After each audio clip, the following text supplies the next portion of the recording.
Exam season is here and हम सबको gap days मिलते हैं। चाहे आप बोर्ड एग्जाम्स दे रहे हो, एनुअल एग्जाम्स हो, फिर आप कॉलेज के मिड सेम एग्जाम्स दे रहे हो, बट क्या आप इन गैप डेज को सही से यूटिलाइज कर रहे हैं? आज के वीडियो में देखेंगे कि कैसे इन गैप डेज को यूटिलाइज करके हम एक इफेक्टिव स्टडी शेड्यूल बना सकते हैं। पहले एक बार रियलिटी देखते हैं कि आखिर होता क्या है। आप एग्जाम देकर आते हैं, इस बात से रिलीव्ड होते हैं कि आज का एग्जाम तो हो गया, आके रील स्क्रॉल करते हैं और फिर इतना थक जाते हैं कि आप अल्टीमेटली सो जाते हैं। कई बार ये साइकिल अगले दिन भी चलता है। इस शेड्यूल से साफ दिख रहा है कि कैसे हम प्रोक्रास्टिनेशन और लेजीनेस के लूप में फंसे हुए हैं एंड हमारी कंसिस्टेंसी जीरो है। इसको ओवरकम करने के लिए सबसे इम्पोर्टेंट है कि हम कंसिस्टेंट रहें। रोज थोड़े थोड़े एफर्ट्स डाल के हम अपने गोल्स तक पहुंच जाएंगे, वो भी बिना किसी बर्नआउट के। और अगर हम इनिशियल गैप डेज में सिर्फ स्क्रोलिंग करेंगे तो लास्ट डे के लिए बहुत सारा प्रेशर एक्यूमुलेट हो जाएगा एंड ये आपकी हेल्थ पे भी इफेक्ट कर सकता है। इसके लिए जरूरी ये है कि हम सही स्ट्रैटेजी बनाएं। Strategy number 1, prioritise topics smartly. सबसे पहले तो हमें पता होना चाहिए कि सारे चैप्टर्स इक्वली वेटेज नहीं रखते हैं, इसीलिए सबसे पहले सिलेबस एंड PYQs में से उन टॉपिक्स को ढूंढिए जिनमें सबसे ज्यादा क्वेश्चंस पूछे गए हैं। फिर अपने आप को असेस करिए कि कौन से चैप्टर्स आपको आते हैं और कौन से चैप्टर्स आपके स्ट्रॉन्ग है एंड ऐसे कौन से चैप्टर्स है जो आपके वीक है। इस बेसिस पर आप एक स्टडी प्लान बना पाएंगे। इस स्टडी प्लान आपके चैप्टर के इम्पोर्टेंस और उनके डिफिकल्टी लेवल्स के बेसिस पर बनेगा। Strategy number 2, plan study hours. अब जब आपके पास ये प्लान बन जाएगा तो आपको पढ़ना स्टार्ट करना है, बट कब पढ़ना है ये कंफ्यूजन रहता है क्योंकि कभी भी पढ़ लो, फोन स्क्रोलिंग रूप में आप फंस ही जाते हो। तो पहले ये स्ट्रैटेजी यूज करो, सुबह हार्ड सब्जेक्ट्स को उठाओ क्योंकि सुबह डिस्ट्रैक्शन कम होते हैं। और हाँ, अब सुबह के स्टडी सेशन को ऐसा रखो कि आप बिना फोन यूज करे ही पढ़ पाओ, कि आपको एक प्रोडक्टिविटी बूस्ट मिल पाए। दोपहर में हम थोड़ा लेजी फील करते हैं तो आप प्रैक्टिस सब्जेक्ट्स उठा सकते हैं एंड शाम में इजी सब्जेक्ट से इजी चैप्टर्स को टारगेट करिए क्योंकि उस समय हम इजीली डिस्ट्रैक्ट हो जाते हैं। और रात में पैसिव लर्निंग करिए या फिर रिवीजन डालिए। प्रो टिप यहाँ ये रहेगी, do not study all night before an exam. At least 6 से 7 घंटे एग्जाम से पहले सोने से आपको बेटर मेमोरी रिटेंशन होता है।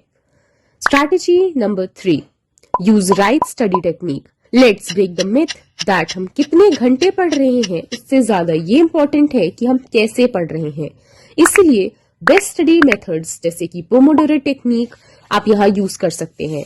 पोमोडोरो टेक्निक क्योंकि आप एग्जाम टाइम में यूज कर रहे हैं तो आई विल सजेस्ट 50 मिनट्स का स्टडी सेशन एंड 10 मिनट्स का ब्रेक होना चाहिए।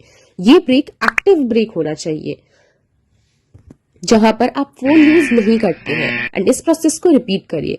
फिर आप फाइनमेंट टेक्निक यूज कर सकते हैं, विच इज एक टॉपिक याद करने के बाद उसे किसी को इजी लैंग्वेज में एक्सप्लेन करिए, जैसे आप किसी छोटे बच्चे को उसे एक्सप्लेन कर रहे हो।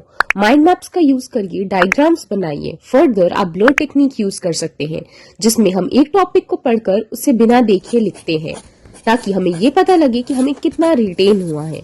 बट टाइम सेव करने के लिए आप यहाँ पूरा चैप्टर पढ़िए और उसे सिर्फ और सिर्फ एक पेज पर पॉइंट्स में लिखिए। आप फ्लैश कार्ड्स बना सकते हैं, निमोनिक्स का यूज कर सकते हैं।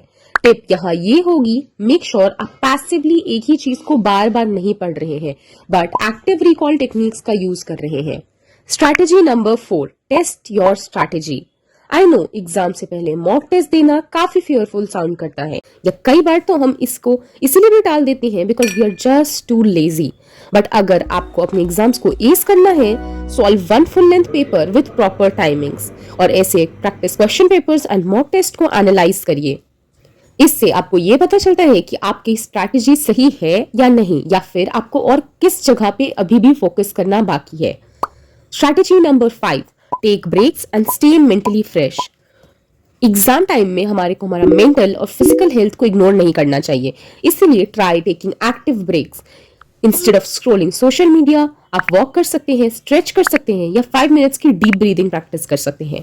स्पेशली ये एक्टिव ब्रेक्स हमको हमारे स्टडी टेक्निक्स के बीच में यूज करना चाहिए। ईट ब्रेन बूस्टिंग फूड, आप नट्स ले सकते हैं, फ्रूट्स ले सकते हैं and drink plenty of water. Additionally आप सोशल मीडिया डिटॉक्स भी प्लान कर सकते हैं। हर दिन 2 से 3 घंटे अपने फोन से दूर रहिए जब आप पढ़ाई कर रहे हैं। इससे आप मेंटली प्रिपेयर्ड रहेंगे and all through the exam cycle ये आपकी बहुत हेल्प करेगा। फर्दर माइंडफुल ब्रेक्स भी आपके लिए बहुत ज्यादा हेल्पफुल साबित हो सकते हैं। जब हम बिना सोचे समझे स्क्रॉल करते हैं तो इससे हमारी कंसिस्टेंसी भी डाउन होती है एंड गिल्ट भी रहता है। बट जब आप अपने टारगेट्स को अचीव करके देन ब्रेक लेंगे तो ये एक माइंडफुल ब्रेक के अंडर कैटेगराइज होता है एंड इससे आप मेंटली फ्री भी रह पाएंगे, कोई आपको टेंशन नहीं होगा एंड आप अपने गोल्स के लिए भी कंसिस्टेंट रह पाएंगे। फॉर एग्जाम्पल, अगर आपका कोई शो है जो आप देखते हो जो 7 o'clock शाम में आता है, तो हम ट्राई करेंगे कि हम उससे पहले अपने सारे टास्क को पूरा करें एंड देन हम उस शो को आराम से एंजॉय कर सकते हैं। नाउ काफी स्टूडेंट्स अननोइंगली अपने गैप डेज को वेस्ट कर देते हैं एंड आई वांट कि आप उनमें से एक ना हो। तो सबसे पहले इन टिप्स को अवॉइड करिए। मिस्टेक नंबर 1, अगर हम डे 1 से ही मेहनत करेंगे तो हमारे को कंसिस्टेंसी मिलेगी एंड लास्ट डे हम ये नहीं सोचेंगे कि काश हमने वो टाइम वेस्ट नहीं किया होता। Mistake number 2, studying without a plan. बिना स्ट्रक्चर टाइम टेबल और डेली गोल्स के बिना आप स्क्रोलिंग लूप में फंसेंगे एंड उसके साथ साथ आपको ये भी लगेगा कि आप मेहनत तो कर रहे हैं बट आपको उसका रिजल्ट नहीं मिल रहा। Mistake number 3, cramming everything in the last moment. जब हम हर चीज लास्ट मोमेंट करने बैठते हैं या स्पेशली टफ टॉपिक्स को लास्ट मोमेंट उठाते हैं तो काफी ज्यादा स्ट्रेसफुल हो जाता है। सो avoid this with the best techniques. Mistake number 4, अपनी स्लीप और अपनी हेल्थ को इग्नोर करना। अपना स्लीप साइकिल आप 6 to 7 आवर्स का जरूर रखिए जिससे आपकी मेमोरी रिटेंशन बेटर हो पाएगी। Mistake number 5, not practising the writing speed. Mock test solve करते हुए आपको टाइमर के साथ अपनी स्पीड भी प्रैक्टिस करनी चाहिए जिससे कि आप बेटर प्रिपेयर्ड हो। सक्सेस का की नॉन स्टॉप पढ़ना नहीं है बट स्मार्टली पढ़ना है। इन सारे पॉइंट्स आप एक्शन में लेके आइए एंड देखिए गैप डेज कैसे आपके लिए मैजिकल बन के आते हैं। Which of these tips you like the most? Do let us know in the comment section and subscribe the channel for more such inspiring content.